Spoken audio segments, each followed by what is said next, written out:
Hello and welcome to Premier League review for Game Week 1. I am Adam Zdroik over at RotoWire, doing something a little different here.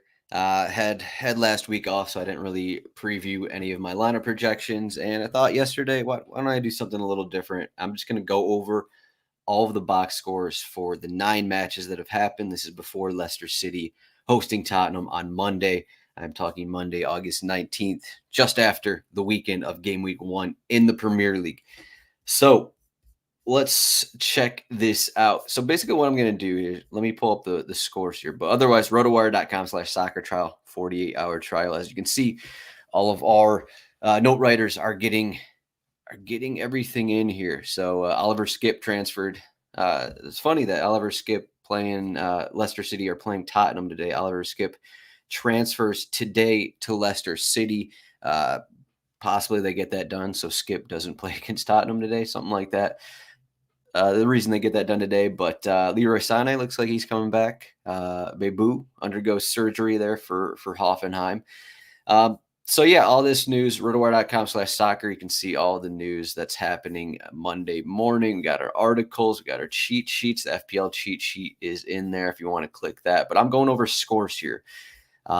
This is probably going to be a little bit of a long show. I can't imagine it's going to be short, but I'm just going to go over the box scores of every team from this past weekend. I haven't really dove into the numbers just yet. So go to the score page. We have the box scores for all the leagues here, so you can check that out. We even have championship box scores if you're into that. But so Friday's match, Manchester United hosting Fulham. As you can see on these score pages, we have the odds before the match actually happens. So all that stuff is in there. Clean sheet percentage for Manchester United, expected goals, and then we actually have the money line odds -170 Manchester United to win. All that good stuff's in there, and then we have minutes played. You can see the pitch right here, and then all the match events, and then scroll down further. We got full team stats and then player stats. This is kind of hidden over on our pages here, but find the score page and you can find these. And then all these players are clickable on here. So I'm just going to be going over all the teams and try and run through what happened for these teams in game week 1, manager decisions, and how it's going to play out for the rest of the season. That's kind of what I'm going through here. So here we go. Manchester United home against Fulham. So right away, because of injuries they had in their side, Mazraoui gets the start immediately over at right back for Manchester United. And again, they look pretty similar to what they had in the Community Shield against Manchester City. Bruno playing a false 9, Mason Mount behind him a little bit. I don't think that's going to be what happens going forward. Again, going into the season, even last season, Mason Mount always had like this weird injury that Ten Hag didn't really have an answer for. Maybe if he's 100%, maybe he's going to find more time, but he honestly just doesn't really fit into the side. He's not really like a defensive midfielder that you could play him in this Casemiro role. He's not really that type of player. His best moments at Chelsea kind of came as the number 10 here, but it didn't really seem to work in this game or against Manchester City. So I can't see him continuing in the starting 11, especially when Højlund comes back, especially when Zdroik gets going. I actually think for this next game, Garnacho has it's unclear why Garnacho has come off the bench the last couple of matches. He's been training with the team for, I don't know, at least a week now, but a couple weeks probably. So we could see Garnacho coming to the 11. Rashford, the numbers in this game don't look great. I was surprised Rashford actually went the full 90. Something's going on here. Why Rashford took 0 shots. Usually at times last season, Rashford was just like anytime he got the ball, it's like, okay, I'm going to rip a shot here, no matter where he's at on the pitch. Zero shots in this one is kind of surprising. I don't know if it had anything to do with Tete. Probably didn't, playing over there at right back. But so there's going to be a kind of a rotating door here on the wing, I think, for Manchester United. It's not going to include Antony, but with Diallo, started the last 2 matches. Garnacho has come off the bench the last 2 matches. I think probably the way Ten Hag's going to play it is going to be Garnacho and Rashford. Unless Rashford continues to struggle, maybe Diallo is going to continue to start there. Bruno is not going to play as a false 9 every game this season, as everyone knows. I wouldn't be surprised if Xerxes, given his given his time with the club now, he'll start at number 9. He got that goal in that last game, so maybe we'll see.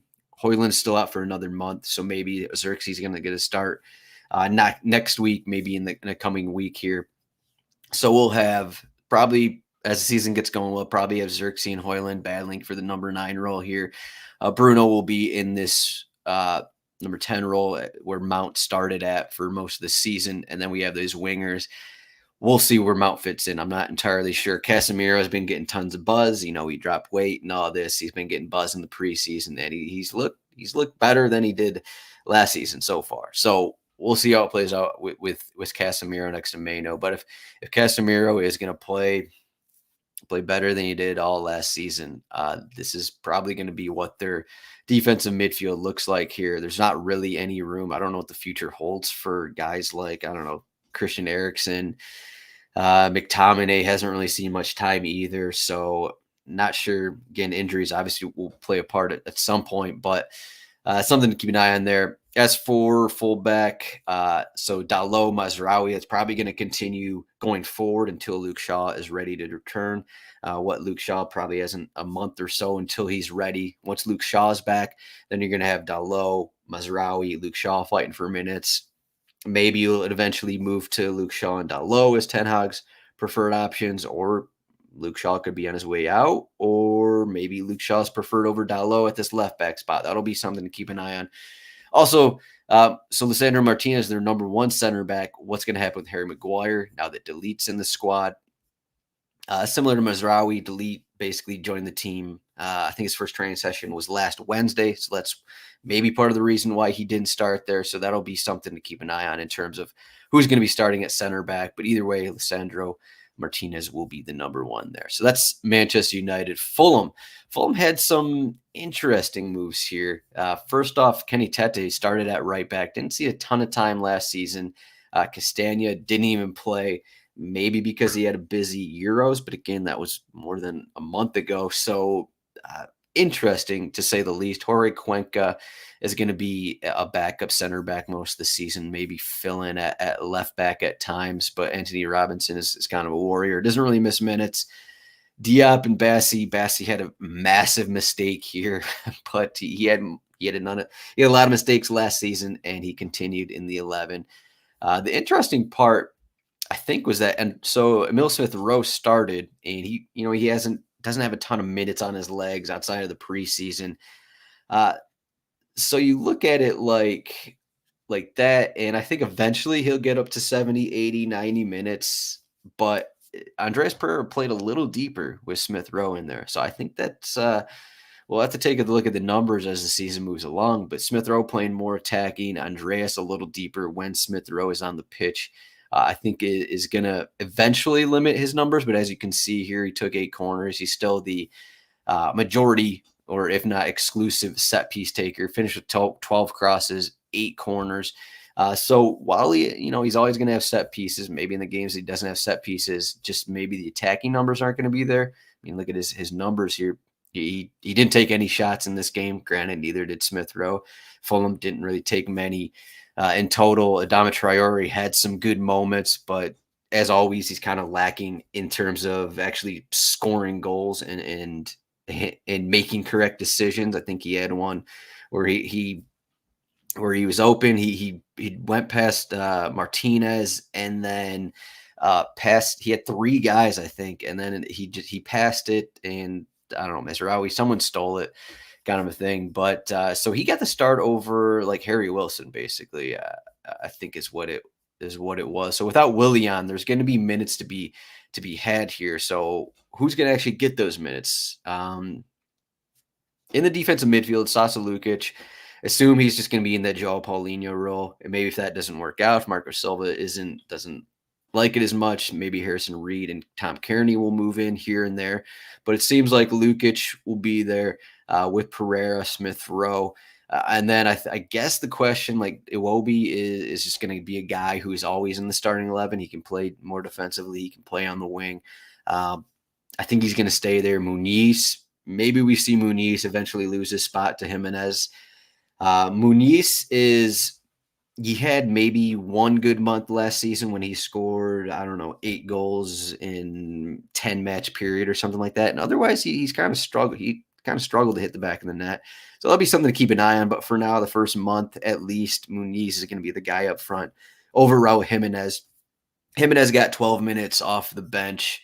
Who did he come on for? I guess he did come on for Muniz. So for the most part, it's going to be Raul Jimenez coming off the bench for Rodrigo Muniz. And then on the other side, so Adama Traore. So they also lost Bobby Jacob-Reed.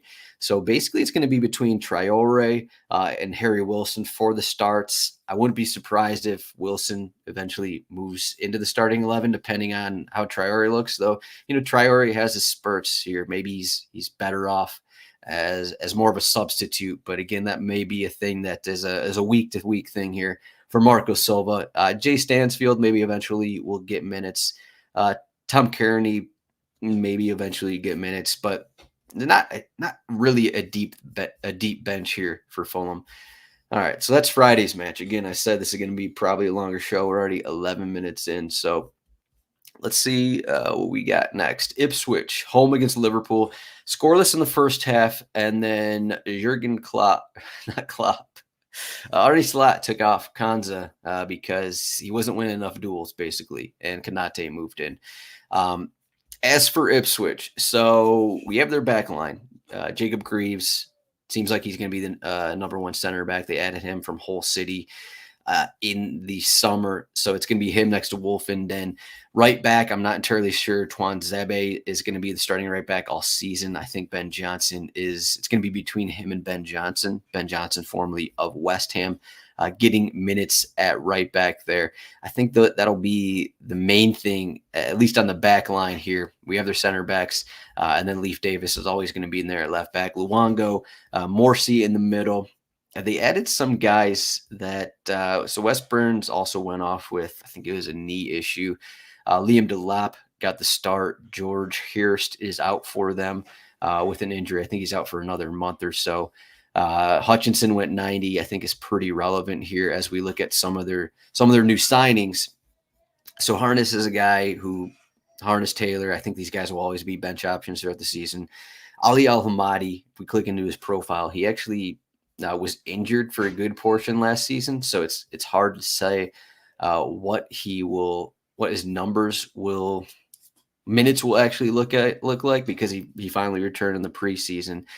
Someone who may eventually move in the starting 11, but the big guy here, I guess I should mention Calvin Phillips. I'm not sure what his future in the Premier League looks like. But minutes definitely aren't guaranteed for Calvin Phillips, is what I'll say. Specifically, that he signed. I guess he signed Friday, so maybe it's not that revealing. I guess if he comes in at 11, it would be for Luongo. Maybe we'll see. We'll see. Phillips, I haven't seen a good game out of him in a while. He's playing center back for Manchester City in the preseason. But the guy I want to talk about, Smodix, Sammy Smodix. I already say that, but he came over from Blackburn, 27 goals last season. I think he's going to look at this goal and assist for Blackburn to start the championship season in 25 minutes. But I think he's eventually going to find himself in the starting 11. Probably in this next game, Wes Burns got hurt. I think Smodix is going to come in here and play on one of these wings. So it's going to be like Hutchinson, Smodix, and then Chaplin there with the Lap/Hurst. So that will probably be a lot of their attack. We'll see what the Wes Burns situation looks like in terms of his injury. And then, as I said, Al Hamadi also. As for Liverpool, I guess we're going to have a question of Kwanza and Konate at center back. It was kind of a question in the preseason. Then Kwanza got the start, and then he got benched after 45. You got to think that Konate is eventually going to win that role outright. Robertson, TAA, no surprises. Gravenberch going 90. I think actually also relevant is look at all these 90s in here. This is almost like a Pep Guardiola move. I know Robertson, TAA didn't go 90, but just like Gravenberch going 90 after what we saw from him last season under Klopp, just barely getting minutes. Now that he's playing in this role right next to McAllister, playing in this midfielder role, I think it's pretty interesting. It's also interesting that I know they did use 4 subs, but like Soboslai also in play for 90, it seems like under Slot. Diaz going 90, even though Darwin Nunez is on the bench. Okay, Salah 90, sure. Jota probably not going to be a 90 guy just because of his injury history and the options off the bench. But I think some of these 90s is pretty interesting as we get going into the season. Maybe it's not going to be that way for the most part, but look, Simicast Bradley come off the bench for right back, fullback for the fullback spots. Harvey Elliott, Curtis Jones sat on the bench. Looks like Endo may not have a role for this Liverpool team after being fairly important for the Klopp team in the second half of last season. So I think we're as we knew coming in the season, the question was, so we have Gakpo, Darwin Nunez, Jota, and Luis Diaz. Who's going to win those spots right now because of what happened with Copa America and guys getting back from competitions? We have Jota starting. We have Luis Diaz on the wing. How long is that can continue? Could it change every week kind of a thing? We don't know. So again, Darwin Nunez hasn't had a ton of time with Slot. I think he returned to the team last week, maybe 2 weeks ago. So that'll be just pretty much the main talking point for most of the season is this Jota Diaz spot right here with Darwin and Gakpo. Otherwise, I guess something to keep an eye on is Gravenberch. What's going to happen with him? But Szoboszlai, if he's healthy, maybe if he's getting 90s, I think that just adds to his ceiling a little bit. As you can see for his numbers, 3 shots, managed a set piece there. I'm not entirely sure if it was without TAA or Robertson on the pitch. Seems like it was, but never know. TAA moved a little more centrally. Robertson moved a little more outside. You can see with those numbers, 11 crosses for Robertson, 4 for TAA. Look at Gravenberch's numbers. Extremely defensive here. 5 fouls committed, 1 tackle, 1 no shots, no chances created. McAllister also no chances created, a couple of shots. He seems to blast some from the top of the box, but Gravenberch a little more defensive. So there is that match. Man, maybe it's gonna be a long one here. Newcastle, Southampton. This was an interesting one. So it's I don't think Newcastle looked like the better team for really any point in this match. Newcastle got their goal because Southampton were playing out of the back, made a mistake, and they capitalized from there. But we got the red card, Fabian Shaw red card. It was I don't think it was a red card. We'll see if it gets overturned or not. But obviously, if your head connects with the opponent, then it's basically auto red. It was very light. Obviously, Burton Diaz really sold that one. But Southampton, even before the red card, Southampton played pretty well. I know it's a different team, so Newcastle a little unfamiliar with how Southampton wants to play. I think are off the bat. I guess I'll talk about Southampton a little bit, but Southampton, we're outplaying a lot. We're maybe not outplaying, but they were pretty good in the first 30 minutes of this game before the red card, and then they obviously looked like the better team.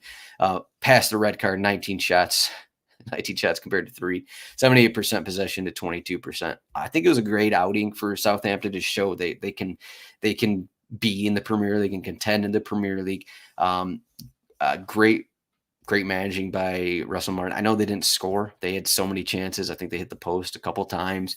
As you can see here, a lot of crosses. I don't know how much you want to take from these numbers though, given the red card situation. But for Newcastle, really nothing surprising. This is their team. They have center back injuries. Emil Kraft came on for Shaw, and then eventually Lloyd Kelly, new signing, came on for Lewis Hall. Livermento started over Trippier. That'll be an ongoing something to keep an eye on. They added Willis Sula, but how much time is he going to play over Isak? Callum Wilson's still on the team. He has a back injury. He's out for the next few weeks still. And then Harvey Barnes, again, will be a guy off the bench. Miguel Almiron, Jacob Murphy preferred to Almiron, but Murphy subbed off because of the red card. So just a few things that as we get going, Sandro Tonali is going to be back in a few weeks from his suspension. So it figures that Tonali is going to take over the 11 for Longstaff. I think that's how they started last season. So it'll be Tonali, Bruno, Joelinton. So they'll be a little deeper there. Maybe a few more subs. But again, the red card just kind of changes changes Eddie Howe's strategy a little bit there. So I guess the big question with Newcastle is what's the situation with Trippier? Um, is he going to find his way back in the starting 11? Is he going to be on Newcastle in 2 weeks from now? That's the main question. And even if he is on Newcastle, is he going to be starting over Livermento, or is it going to be similar to last season, where Trippier's kind of getting older, makes mistakes here and there defensively? So that'll be a decision for Eddie Howe. As for Southampton, I think, I looked at it this morning. I think we're going to get a situation where Russell Martin does the Thomas Frank method of going 5 defenders, what they did in this game for difficult spots, and then 4 defenders in better spots, especially at home.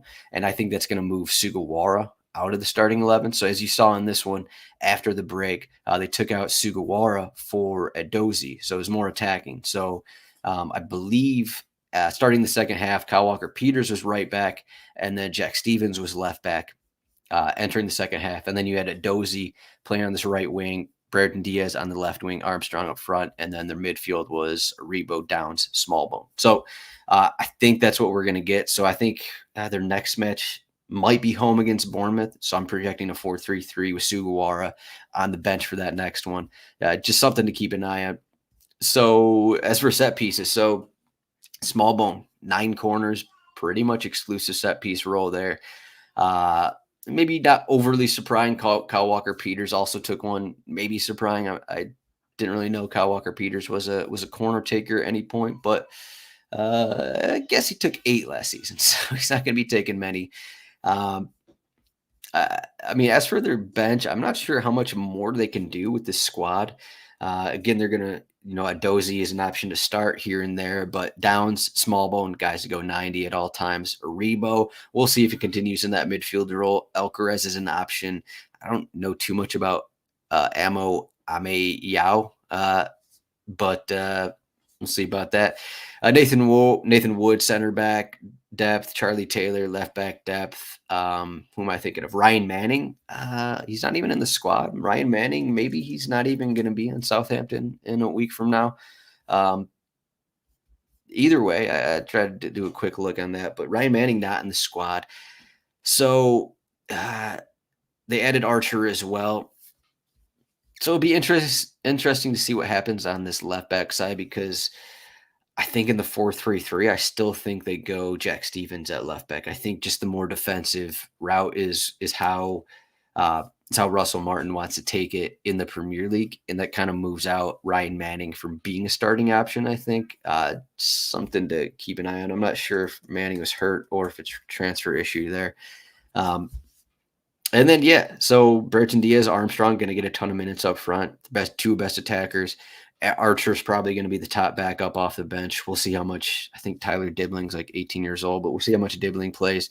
And then Edozie is another guy who is an option to start on the wing. Maybe Edozie and Archer eventually fight for minutes there. That's all I got there. I didn't mention for Ipswich Town. Muric actually had a calf injury, so Walton started this one. Something to keep an eye on. Walton will not be the regular starter for Ipswich. It will be Muric. Nottingham Forest home against Bournemouth. So we got a couple injuries for Nottingham Forest here. Not many changes from last season, though. This is basically the same squad that Nuno was running out. So Ola Aina picked up, I think it was a calf issue, something to monitor there if he's not ready. Harry Toffolo will be starting at left back. It sounds like they're going to add Gonzalo Montiel again, so that'll be another fullback option. Danilo is going to be out a few months, broke his ankle. Look up that highlight if you want. I mean, the highlight isn't too bad by any means. Otherwise, Sangare looks like he's going to be the defensive midfielder for Nuno. He started throughout preseason. Looks like he's going to get that job. So also in the midfield, we're going to have Ryan Yates. I expect him to start with Danilo out, but Nico Dominguez will be an option as well. Elliot Anderson, he came on for Gibbs White. No, he came on for Hudson-Odoi. So it seems like Elliot Anderson, instead of more of a defensive role, he's going to play in one of these front 4 spots on the wings, or maybe in this Gibbs White role, depending on Gibbs White's situation. They also added Ramon Sosa, who I think could get some time here. So that'll be something to keep an eye on. with Hudson-Odoi, Alanga. Those guys have had good moments in the past year for Nottingham Forest, but again, 54 minutes in this one for Alanga. They add Elliot Anderson for however much money. They add Ramon Sosa, who can play on both wings.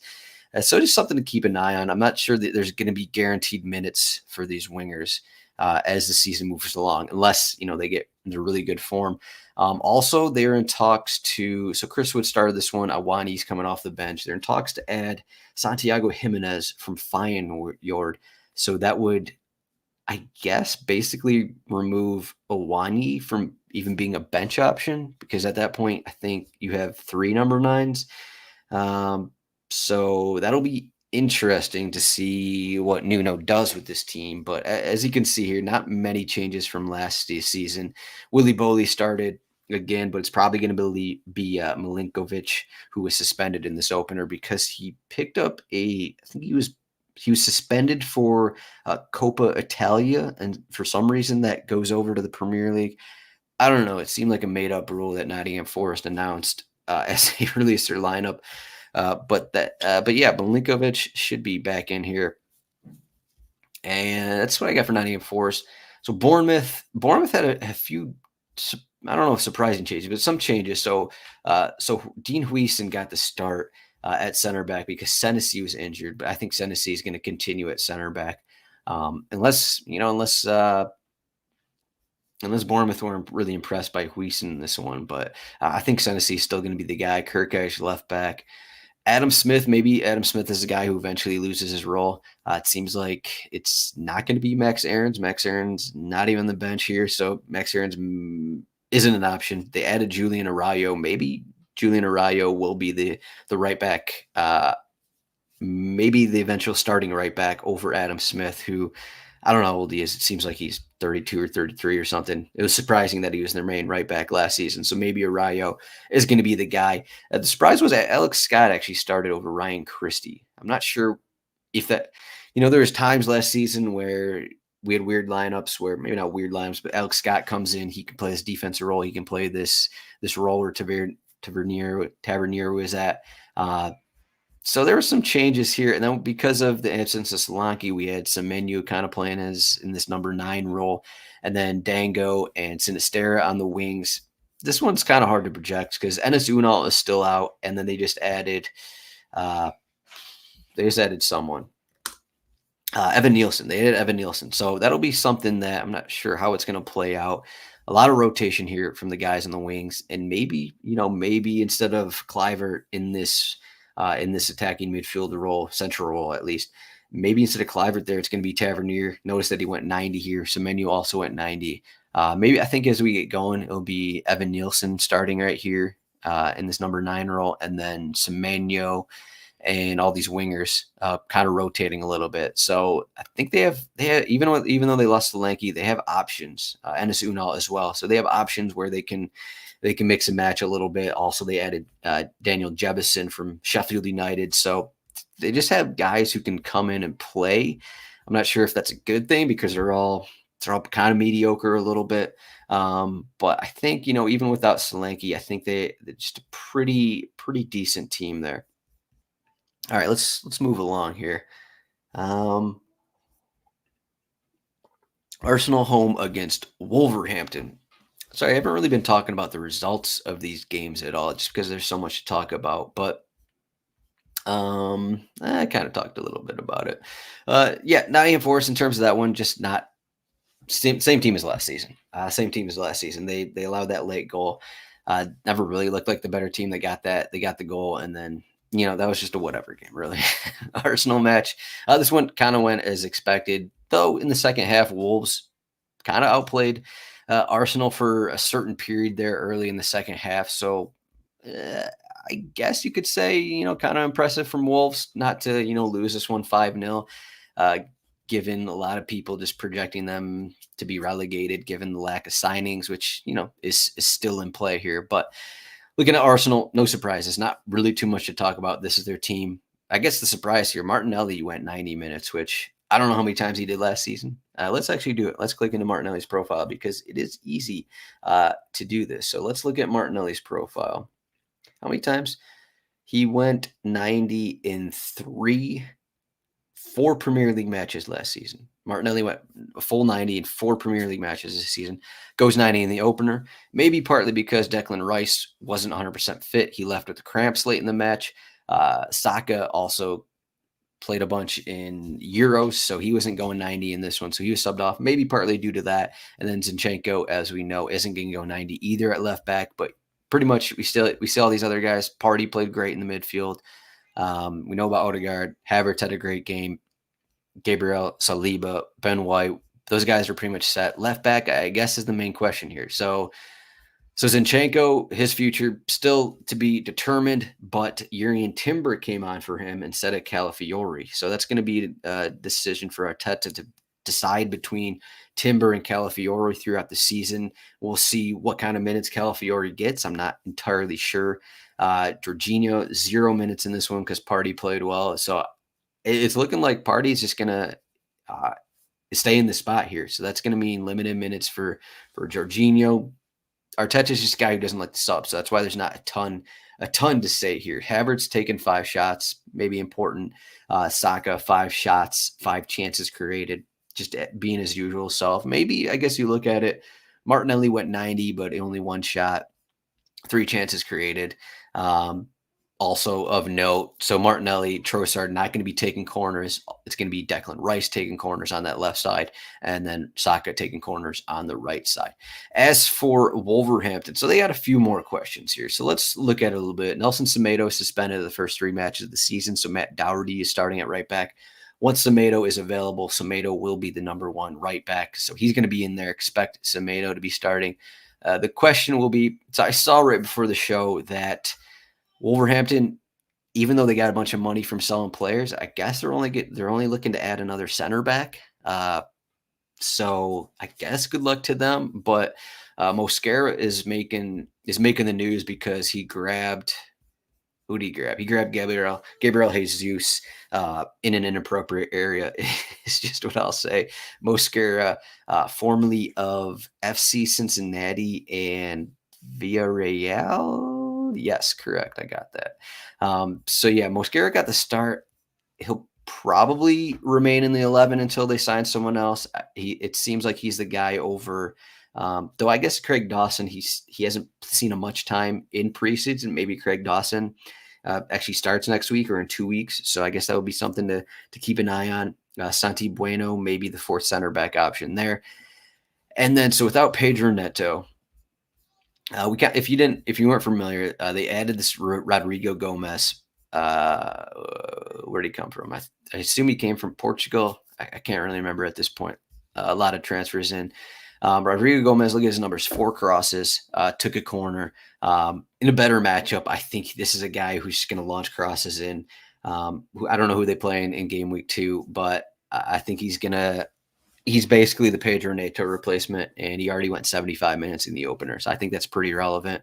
Bellegarde got the start, but Matheus Cunha was coming off. He wasn't 100% fit, so Cunha came off the bench. I think we're going to get Cunha back in the starting 11 next match, move Bellegarde to the bench, and then we still have Hichan on one wing, and then Strand Larson over from Celta Vigo playing up top there.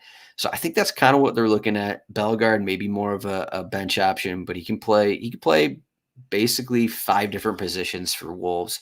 So his versatility is definitely going to lead to minutes. Lamina Gomez in the midfield, not too surprising. Sarabia, unclear on his future in this team. Same with Podence. I was surprised to see Podence come on because where did he play last season? It was Olympiacos. Okay. So we'll see what happens with Podence. But yeah, I mean, there's just not really a ton here. Chiquinho, I like Chiquinho like 3 years ago when I think he was good in the game, but he got injured, then was loaned out to a lot of places. Thomas Doyle didn't even play in this one. We'll see what Wolves looks like. It seems like some of these guys are getting loaned out, and they're only going to add a center back. So there's not a ton to like here, but Rodrigo Gomez does stand out. Maybe he can start connecting with Hichan or Larson. That'll be something, but not an intriguing team by any means. Everton home against Brighton. So Everton, as they do at home, they came out, looked great in the first 30 minutes or so. I think they hit the post. Dwight McNeil should have scored.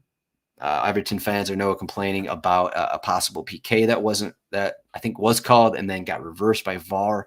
And then they got a red card in the second half. But and then basically the difference between these teams was Brighton converted their chances, Everton could not convert their chances. That was pretty much the only difference, outside of course the red card there. So Everton's situation is a little different.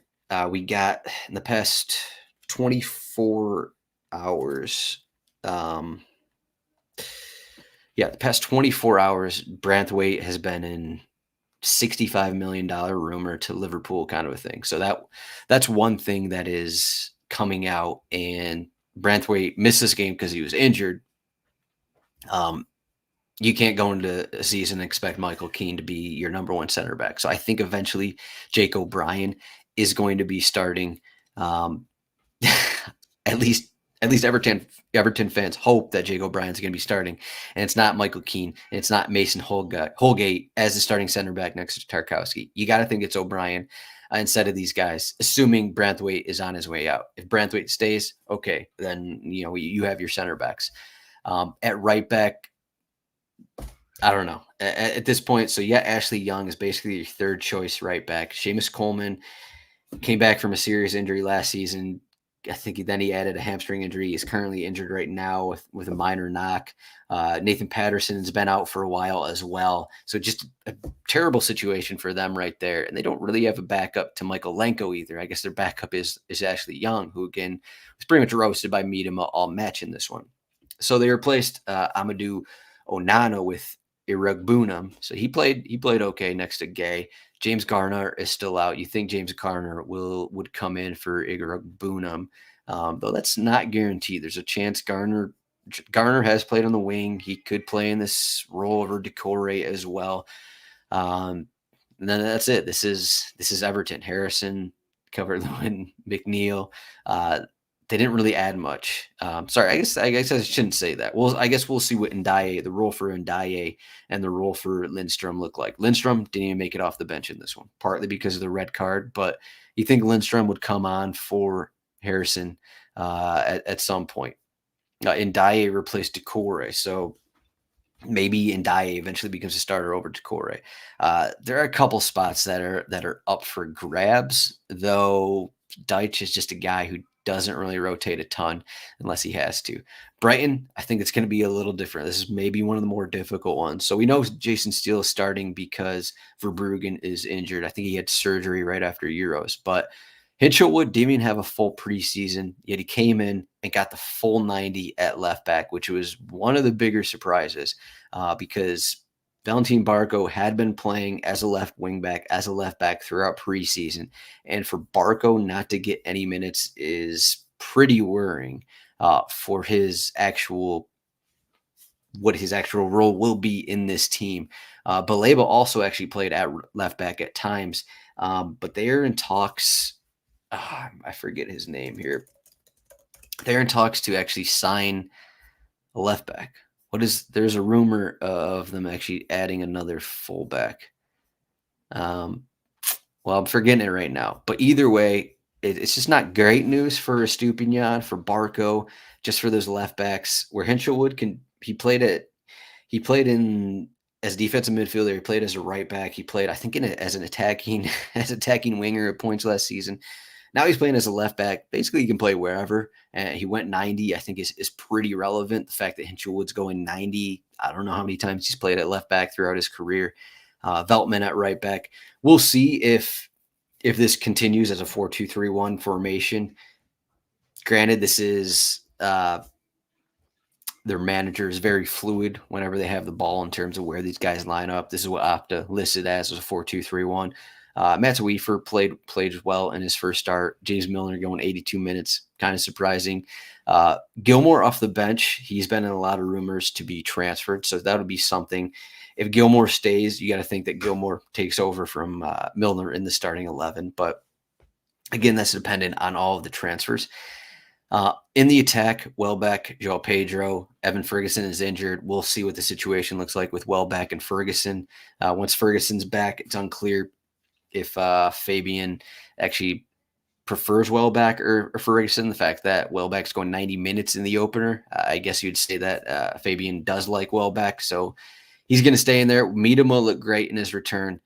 Minta looked great until he was a concussion sub, so he was subbed off late in the first half. A Dinger replaced him, and then they still got Sarmiento coming off the bench. Solomon March hasn't returned from his injury, so they have a lot of guys who can play. But you think that, okay, Pedro is probably a lock for the 11. Miedema is probably a lock. Mats Wiefer is probably a lock.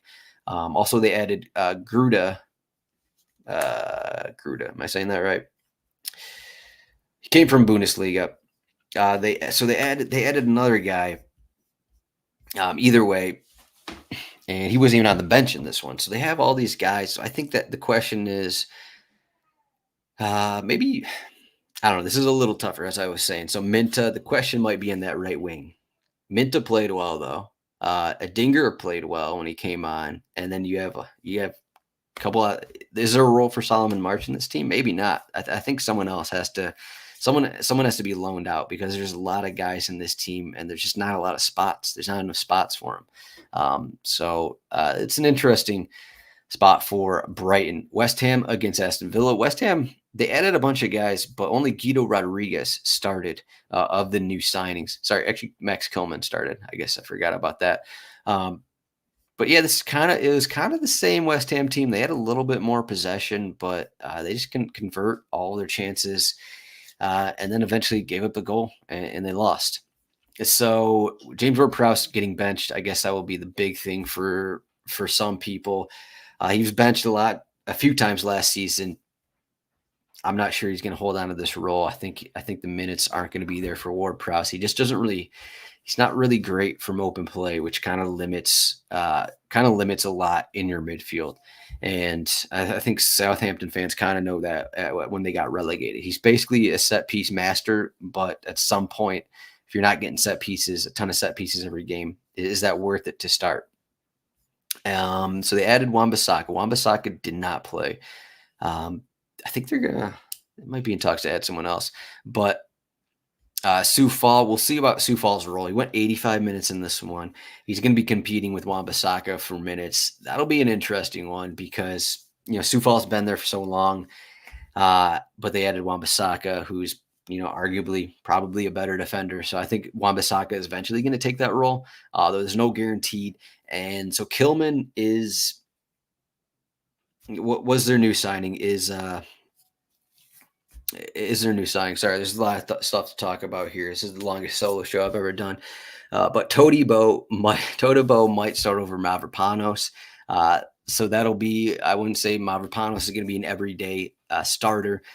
So if it does change, probably Todibo is going to come on for Mavropanos. I think they did actually go to 5 defenders when they went 3 center backs because Soufal came out for Todibo, which was interesting. So there may be some mixing and matching here. But Fulkrug, you got to think Fulkrug is eventually going to find starts. Could be next week, could be 2 weeks over Mikel Antonio. Just a different type of player. It's going to give him a little more someone to cross to, where Antonio is just he's not like a towering presence or anything in that spot. Kudus, Souček went 90. Souček probably should have scored twice in the final 5 minutes. Could not convert, but he went 90. I think is pretty relevant. Paqueta had a busy summer. Bowen had a busy summer. Those guys subbed off early. And then Edson Alvarez is still injured. Is he actually going to come in and find a spot over Guido Rodriguez? Aston Villa, pretty solid result given they didn't have the greatest preseason. They got a couple goals. I wouldn't say they looked amazing, but they got goals. They converted their chances. Morgan Rogers went 90 minutes. I think that's pretty big. John McGinn getting subbed off early. I don't know if that's because a busy summer or not, or if it's something more to come. It definitely was a reason Ollie Watkins went off early. John Duran eventually getting the winner.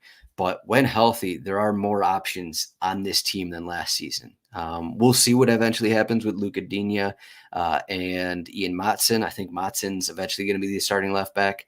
That'll happen at some point. I don't know when. You can't guess what Unai Emery will do. Right back, seems like Matty Cash is the guy for now. The new guy they added, Nedeljkovic, could eventually be a starting right back. if they don't add anyone else, I'm not sure. Matty Cash had a heck of a time dealing with Mohamed Kudus in this one, but he only goes 82 minutes. And then Tielemans Onana in the midfield. So they still don't have Boubacar Kamara. So that'll be interesting once he's back from his injury. I think he's still another couple months away. So once Kamara is healthy, is he actually going to take the spot of Onana? Or is Tielemans going to move out, kind of a thing? So that'll be interesting as we get going, what this Aston Villa lineup looks like. But I think we're going to get less minutes from McGinn, though, just based off the bench, based off just kind of the creativity of some of these guys, just something that John McGinn doesn't really provide, though. Maybe I'm overstating this opener a little bit, but Morgan Rogers, 90 minutes. I think that's pretty relevant. You still got Leon Bailey, and then you got all these young guys on the bench. Jacob Ramsey's healthy again. Jaden Philligan, who had a great season. I think it was at Hull City last season. Buendia is back from his injury. Ross Barkley. So you have all these guys. Obviously, a lot of them are going to get starts in cup play and that kind of thing. But I think it'll be interesting to see how things play out the rest of the season for Aston Villa. All right, we're cruising down here. We got Brentford home against Crystal Palace. Good result from Brentford. Crystal Palace still trying to figure out life without Olise, and I think the lack of creativity hurt a little bit. Kamada, obviously not the same type of player that Olise was. Mateta still kind of tired from the Olympics. Kind of surprising that he started. Also, they're in talks to sign another center back who escapes my name. The one big surprise I'd say is that Will Hughes actually started for Crystal Palace in the spot when you have Jefferson Lerma, you have Cheek Doucouré on the bench. So that'll be the area that not entirely sure how it's going to play out. You got to think Adam Wharton's always going to be a starter here. But I wonder if they could get maybe they'll be a little too defensive if they go Wharton, Hughes, and Lerma with Eze Mateta. That'll be pretty defensive. So maybe against better teams they'll do that. They just have a bunch of guys who can play in these central midfield roles that I'm not sure how it will play out. It seems like Glasner kind of likes Hughes a little bit. I'm not sure if that's going to be how it's going to be the rest of this for the entire season. But Lerma and Doucouré, both guys who dealt with injury last season, so maybe they'll eventually start over Hughes. I think that'll be eventually what happens. But yeah, we're getting a comment in the chat about Wharton taking sets over Eze. And as you look at this corner chart here, Eze took one corner, Munoz took one, Wharton took three, Joachim Anderson took one. I don't know if I remember that one. I don't know if he took it short or not. Maybe IU also took one after he came on. Sarr, maybe eventually Ismail Sarr will be a starter over Kamada. That'll be something to keep an eye on. But I wonder if Eze is off corners. He did take pretty much. He took a lot of the set pieces. He took a lot of the free kicks, at least. He almost scored a couple times on free kicks, but I wonder if they're trying to just preserve Eze because he has to do so much for this team that they're preserving him not to run to the corner flag every time and spend energy taking corners. So that is obviously going to reduce, some assist upside for Eze, but I assume, why do that now if you're not going to continue that? So I assume that's going to be the case. There's just so much pressure in Eze without Olise on this team that he has to do it all. Look at these numbers here. 7 shots. Mateta took 0. Kamada took 0. Mitchell, Wharton 3. Anderson took one up from outside the box, tried to curl it in. Edward had one. After coming on, IU had one. Just look at these numbers. Eze is so important to this team, so maybe it makes sense that Eze is not going to be taking corners. So kind of tough in terms of fantasy, but it kind of makes sense. As for Brentford, so they start this one at home, 4-3-3. I think next week they are at Liverpool maybe, so I move them back to like a 5-3-2, 3-5-2. That's going to be the case all season. That's what Thomas Frank does. They kind of went away from it last season because they had so many injuries. But as you can see here, no Ivan Toney. He is still in rumors to transfer elsewhere. But it looks like Kevin Schad got the start over Keane Lewis Potter. That'll be one of the things that will be relevant because your third basically your third starting forward without Ivan Toney. It's going to be Shad. It's going to be Keen Lewis Potter. We'll see what kind of role Carvalho has. Not sure he's going to be a starter, but will be a bench option. So they are a little deeper, even without Ivan Toney. They are a little deeper up front as long as these guys stay healthy. And Bomo had a injury last season. Wisa missed time as well.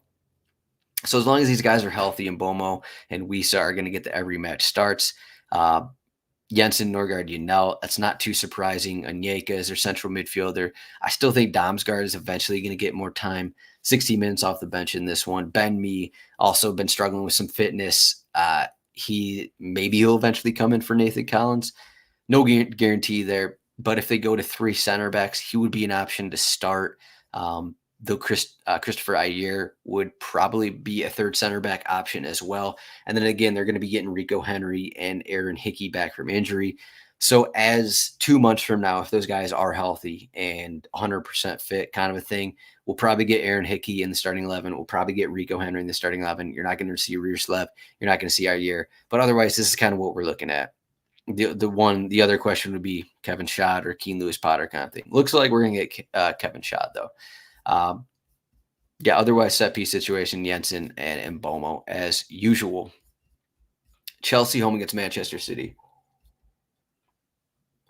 Wasn't the most exciting match. Chelsea had some opportunities. They just never looked fully great. They never looked fully connected throughout the match. I mean, I don't know how many times Fofana and Colwill played together in the preseason, or Fofana played with these guys in the preseason. I think he started the last preseason match, but there was just not a ton of things that happened for Chelsea. Splitting the sets, Enzo and Cole Palmer split the sets. But Nicholas Jackson, I think this was his first appearance. He came off the bench in the final friendly, Nicholas Jackson. I guess they're just going to continue with Nicholas Jackson as the number 9 here. You know about Cole Palmer and Nkuku. I don't know. We'll see about Nkuku. I don't know why he was actually the first sub in this game. I know they didn't get anything done, but I don't think it was Nkuku's fault that they didn't get anything done. So if Nkuku is going to continue on this left wing, I'd rather have Nkuku playing as the number 10, as a central attacking midfielder than Enzo Fernandez, but that's just me. But Enzo Fernandez is the captain, so I guess that's not going to happen. So Nkuku went off for Pedro Neto. They just have so many guys. It's I don't even know. It's a lot to talk about here.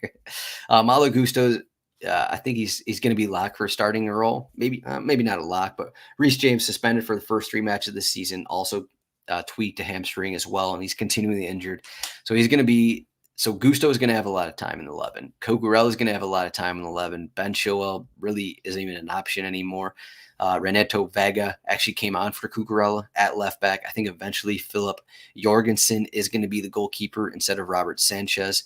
I thought that was going to happen in the opener. It should happen in the second week. We'll see if Maresca changes that. Maybe Dewsbury Hall moves in 11 for someone like Lavia kind of a thing. Dewsbury Hall is kind of Enzo Maresca's guy from Leicester City. There's just so many guys here that Mudryk. People are making note of, okay, Raheem Sterling didn't even make the bench, and that all that stuff's happening. Madueke seems like he's on his way out. Is Mudryk also on his way out? Both those guys on the bench, 0 minutes. They added Tosin, he gets 0 minutes. I guess Wesley Fofana, Levi Colwell, maybe. I don't know. There's no guarantees to what this 11 is going to look like 3 months from now. Is Fofana going to keep that spot? Is Cole going to keep that spot? Probably Caicedo and Enzo and Cole, probably those guys. And if they don't add a forward, probably Nicholas Jackson. You'd think that Nkuku is going to be a regular starter if he's healthy, but there's no guarantees here. They did add Pedro Neto. At Manchester City, not really anything that stands out. Savinho has a bit of a knee issue there. De Bruyne on sets. Foden came on, and he did not take any sets. So I don't think they even had a corner in the second half. So you got three De Bruyne corners in the first half, and 0 in the second half. So that's why Foden probably doesn't have any. Opta listed this formation as their 3-2-4-1. I'm not entirely sure I'd list it like that. I don't think this is even correct. If you look at Lewis's heat maps, he was basically a right back. Though he though he moved centrally. So Rico Lewis is played as a right back without the ball, and then with the ball, he kind of crept in a little bit to like right here with Doku. I guess it wasn't Doku.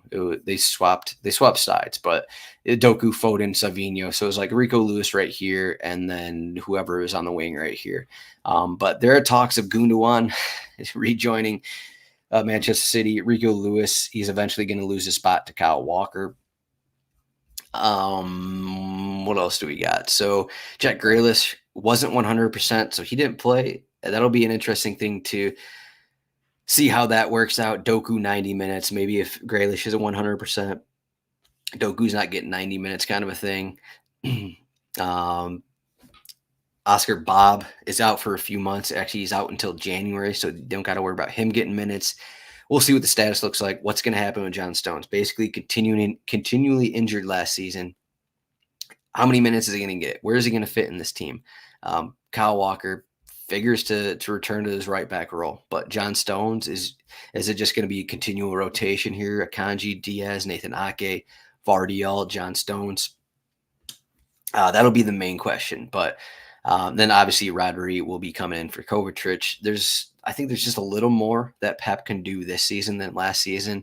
There wasn't as many options, I'd say, last season, though. Of course, Julian Alvarez was there, but I think if there's a full squad, like healthy John Stones, there's just a lot of things that you can do with this team and change up formations. That's it there. What's the latest on Cancelo? I don't think I think his career at Manchester City is over, if that's kind of what you're wondering. Yeah, it sounds like Barcelona are still going off, are still looking to get João Cancelo. So this final game, Leicester City home against Tottenham. This one has not happened yet. So that's that. I'm just going to look at the projected lineups here. Leicester City added Oliver Skip this morning. Leicester City, pretty limited team in the attack. They added Decode Reed, which doesn't add a ton of excitement. Patson Daka is injured. Jamie Vardy's injured. So those are basically their two number 9s. Both injured entering the season, which isn't great. Mabadidi, Fatawu are going to get a ton of time in the attack. At full strength, Decode Reed's probably going to be a bench option, similar to what he was at Fulham. Casey McAteer probably going to be a bench option as well. They have Ndidi, they have Winks, they have Chidowry, they added Skip, they got a bunch of defensive midfielders, which, okay, whatever. And then their back line is prior Premier League experience guys, James Justin, Pereira, Voutface, Vestergaard. I think their back line is pretty much going to look similar throughout the season. They got a bunch of defensive midfielders. It's a pretty thin squad. I think they got to add. I don't know if they're going to add anyone, but it's really thin squad. I don't think there's going to be a ton of rotation for them. And then Tottenham, they got a ton of wingers. I don't know what it's going to look like. They added Solanke. I don't know if he's going to start in this opener. Basuma got suspended for, I can't remember what he did. He did something on Instagram or something. But it's still going to be the usual questions of Basuma, Pape Sarr, Rodrigo Bentancur. And then did they add? I don't know if Jed Spence, what his future looks like. They added Archie Gray. I'm not sure how much time he's going to get. Dragusin is still a center back. Backup, Pedro Porro at right back.